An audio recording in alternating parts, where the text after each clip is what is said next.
Dakila namin ang mga tumutugon sa pangalang Jehovah, ang makapangyarihan, Diyos ng pag-ibig at kataas-taasan. Kami pinagpapasalamat sa bisa po ng panalangin. Unang-una, nagpapasalamat po kami sa buhay at taglay naming kalakasan na patuloy niyo pong ibinibigay sa amin. Nagpapasalamat din po kami at nagsama-sama po kami ngayon.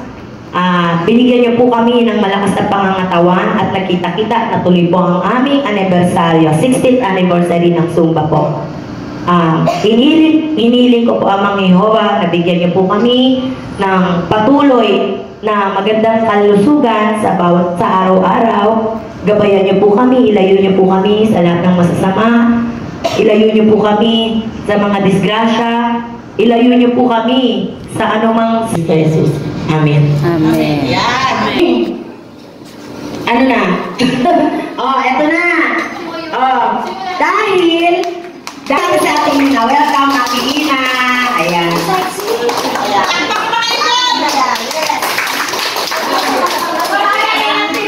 Hello po. Magandang hapon sa lahat. Pasalamat ako na welcome ako sa grupo na to.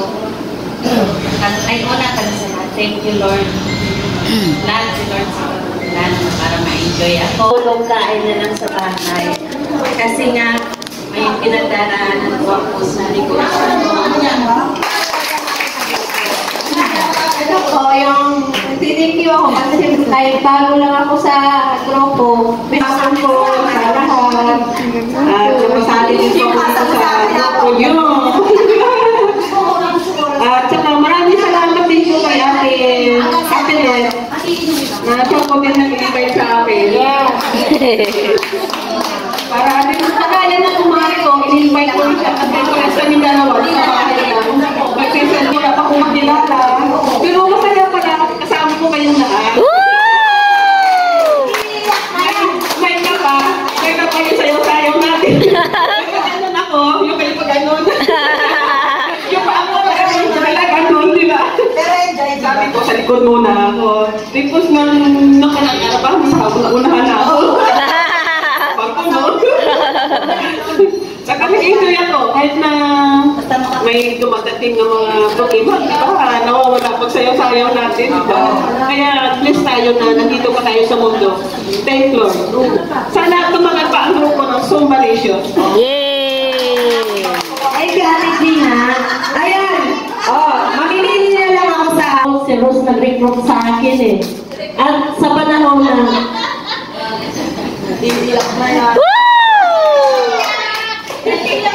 dumating nung nawala si Papa, hindi niyo ako pinabayaan. Salamat. Thank you, God. Tinawag ko pa sa Ate Jo, naiyak ko rin sa Ate Jo. Ayan. Ano ba?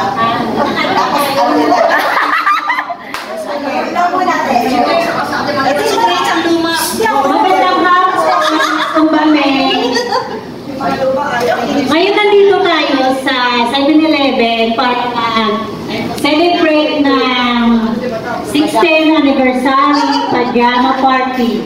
Yes. Nagpapasalamat ako sa kay Coach. Thank you po. Thank you sa lahat. Kasi the best talaga siya magturo. Maganda siya mag-entertain sa mga members at sa ating lahat. At saka maganda ang pagtuturo niya sa pagsayaw at saka Zumba at gabay siya. Ay, maganda siya, di ba? Maganda siya. Lahat nandiyan na sa kanya. Sa mga kasama ko sa Zumba mga kasumba, masaya din ako makipag kasama sa pag-Zumba.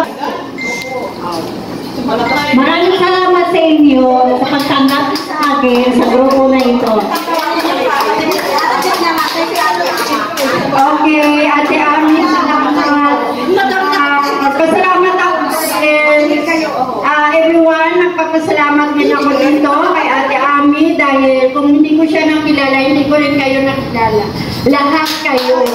So, salamat talaga. Wala kasi siya kaya.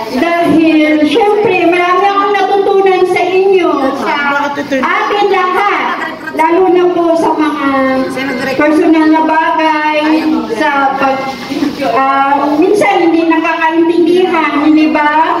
Tapos, minsan, nandun yung part na kailangan natin magmamahalan. Kahit ano man yung mga misunderstanding natin, kailangan din natin pag-unawaan yung bawat isa. Intindihin natin, kasi minsan may mga problema din sila, may problema din tayo. Huwag natin sabayan. Kailangan marunong tayo magpakumbaba. Okay, mga ladies, ito yung part naman sa Zumba. Parang pamilya ko na to. Lalo na si Koy, parang kapatid ko na, anak, or what, something. Parang hindi ako nanghimik kung hindi ako talaga makapasok dito. Kasi gusto ko talaga masaksis yung 16th anniversary na Zumba Mission. So, hindi, nagpasok ako umaga. Tapos sabi ko sa boss ko, pwede bang mag-half day lang muna ako kasi may personal talaga akong iakinan. So, ngayon, dasal naman kasi pinayagan ako. So, yung talaga napapasalamat talaga ako kay God kasi parang binigyan nila ako ng time para makasama ko lahat kayo. So, salamat. Thank you God na nandito ako, na nakasama ko kayo lahat, at saka sa mga bago.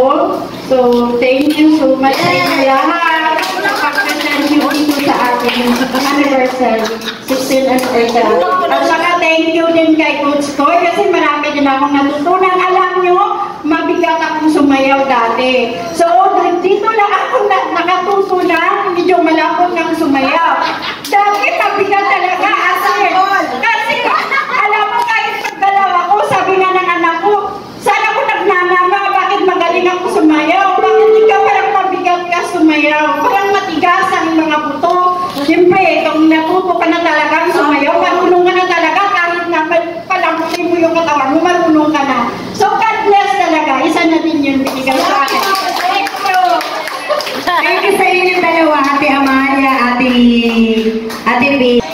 Congratulations sa Mauricio. Yun lang. Ako, experience ko marami. Ups and downs. But I'm still. Thank you. Ano ba yun? Sa Sumbalicious.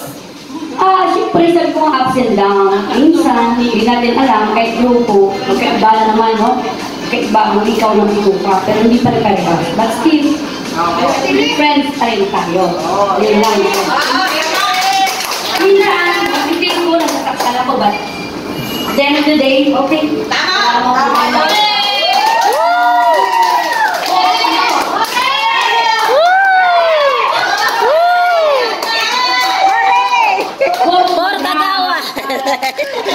Tatagal pa ako. Basta ako, hanggang kaya, hindi ko talaga ako. 5 years na rin ako sa Sumbalicious. Ngayon ka lang ako nagsalita, ha? Kasi hindi magandang boses. Kasi pangit. Okay, basta ako happy ako. Ups and down man, okay lang naman ako. Pero wag lang talaga kung harap-harapan. Hindi rin naman kasi ako bato eh. Tako lang din kasi ako. So, yun. Okay naman ako na mga karnala. Thank you. Thank you, Ate Ro. Yan. Last nila. Kilala niyo na ako. Pasensya na kayo, kailangan ko ng face mask. Alam niyo kung bakit hindi po talaga pa naayos yung gesture ko. Bakit ako nandito? Kasi po, gusto ko po talaga yung grupo. Gusto ko po, bawat isa po, gusto ko po talaga. Hindi po, wala naman sa barangay, pero hindi ako nawawala sa GC, di ba po, pansinin niyo po. Hindi ko lang po talaga magawa yung palaging magsusumba. Kasi po, may mga iba rin ginagampanan. Pero saan niyo po talaga, nandito ako lagi. Bawat isa po sa inyo, alam ko po, mahal niyo ako, kaya mahal ko po talaga kayo. Gusto ko lang po sabihin sa inyo, nagkaroon ako ng costume nang dahil din sa Zumba. Ngayon pinag-host po ako. Napansin niyo po yung Darna na nagparada po ng eleksyon. Dahil po sa Zumba yun, pinag-host po ako dahil hero po na outfit, eh siyempre ako po yung Darna ng Barangay 201. Kaya ay di ko makakalimutan yung kasi po si Koy po yung sabi, kagawad mag-host ka. Ano ba yung outfit ko? Eh ako si Darna. Alam mo maging si ano po yung Valentina, eh si Darna nga ako kaya nakadarna. Bali ang Zumbalicious po talaga, medyo hindi na po mawawala sa buhay ko yan. Kumbaga, nandyan na po yan. Sa kalayahan po ako lumabas, sila Koy Payawan, mga kababata na rin siguro. Sila Ate Malu, lalo si Ate Malu, kilala po ako niyan. At thank you rin po kasi, wait lang, mamaya ka na grasya. Lahat po kayo talaga, meron talaga sa aking spot eh. Hanggang sa dulo, hanggang kay Girlet, bago lang yan. Si Ate Malu po, in behalf po sa inyo, nagpunta po yan sa akin nung na-discussion po ako. Pero wala po, in behalf din sa inyo, na very grateful po ako doon kasi dinalaw po niya ako eh. Nakita ko po niya yung nakabenta pa po ako kasi nakukulog po ako sa hindi naman sinasadya. Tinahiyan po ako. Eh, kala ko hindi na po ako makakabalik. Super dasal ako noon. Yung pala yung pagkagano minsan talaga dadasal ka. Nasa Reno de Boto po kasi ako eh. Kaya siguro nandun ako nung time na yun. Nagpapayong ako, nahulog ako. Pero awa ng Diyos, wala ko lahat. Pero ramdam niya Ate Malu siguro yung ano ko noon. Thank you dahil doon. Napapalakas yung loob ka gano'n. O, pumunta po talaga siya doon. Nagulat niya ako. Nasa baba lang po ako. Malitan lang. Isa po rin talaga. Kaibigan ko na po lahat si Grace. 16 years po ito, 13 years na po ako natapos sa pagiging kagawad. 16, biro nyo po, matagal na po talaga si...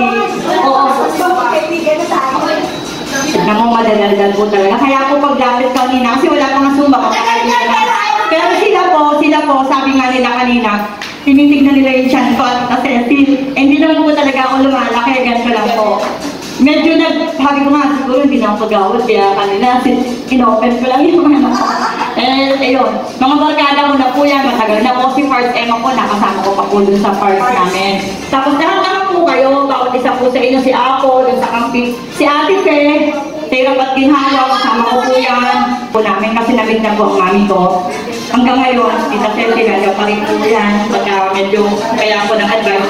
Ito po lang ang sasabi ko sa inyo, yung po kasi sa GC, minsan po ako po ay laging nagbabatin, na kumaan po, kahit hindi ko hiningi yung aking advice. Ay, ibig sabihin lang po nun, may pakialam po ako sa inyo, masakit po sa akin eh. Masakit po sa akin yung may nag-aaway o may nagpaparinigan. Hindi po tayo perfecto lahat, hindi po tayo perfecto. May pagkukulang po, kaya lang, syempre sa isang samahan, dapat may ibang papakumbaba. Hindi po palagi mataas. Sa totoo lang, tigakampi po si Ate Ami, mabanggit ko lang po kasi yung kahapon na sa GC. Eh wala po doon, kaya hindi ko rin po nadala dito. Gagawin ko sana talaga yung powers ko na talaga madala ko siya, pero wala, hanggang kanina wala talaga. Mali siguro. Siguro sa ibang magkakataon. Kasi pag pareho tayong laging dalawa sa taas, hindi tayo magiging mag-meet, hindi tayo mabubuo. Meron talaga pag kailangan bababa yung pride ng konti. Kung ano man yun, hindi ko alam kung ano yung personal na yun. Alam ni ko yun, hindi ko alam kung ano yung personal yung ano. O, may kumikita, may pumuputak na, baka alam ni Grace po yun, baka involved siya doon. Kung ba, kay Koy po. Kasi po, napaka-proud po sa akin. Barangay kagawad po ako, pero sa ibang barangay po, nagtuturo po si Koy. Napaka-saya po nun sa akin. Masaya pakiramdam ko, lalo kayo siguro. Pero kasi ako, sino-sinyo, nakikita ko si Koy nando sa ibang barangay. Tukurang tukuran yun. Kaya mahalin niyo po kasi si Koy, hindi po siya nagpapabaya sa akin lahat. Wala po siyang politika, wala po siyang kung ano. Mahalan po niya yung ginagawa niya. Kaya maraming salamat. Enjoy lang po natin. So, kung may kailangan akong personal, nandiyan lang naman din po ako. Maraming pong salamat.